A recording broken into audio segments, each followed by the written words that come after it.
Video 32, Raising Agents. This is Mrs. G revises food prep. Raising agents are generally classified as chemical, biological, steam, or mechanical. Both chemical and biological agents work by producing carbon dioxide.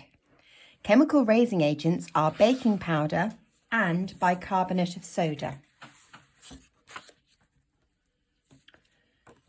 Chemical. When it's heated, bicarbonate of soda breaks down to produce carbon dioxide bubbles that expand to make the mixture rise. It has an unpleasant alkaline, soapy-like taste, so it needs to be used with a strong flavour to mask it. This is why it's used in things like gingerbread and chocolate cake. Baking powder is a mixture of bicarbonate of soda, an alkali, and cream of tartar, an acid.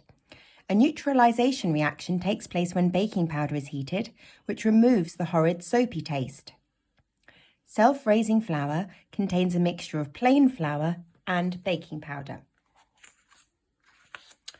Biological. Yeast is a biological raising agent used in bread dough. It is a microorganism that causes fermentation, a process that releases alcohol and carbon dioxide. Doughs containing yeast are often proved, left in a warm place to allow fermentation to take place. This stage is important because it is when the carbon dioxide is released and trapped in the dough, causing it to rise. Fermentation stops during baking as the yeast is killed by the heat. When the dough is baked, the carbon dioxide expands, causing the bread to rise even more. Any alcohol produced by the yeast evaporates at this stage. Steam.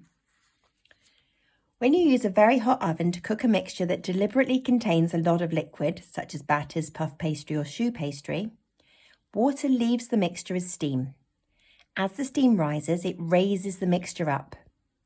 As the water leaves, the food bakes and becomes solid. However, it's important to keep the oven door closed or the cold air from outside will cause the mixture to sink. Mechanical. We add air to mixtures in different ways.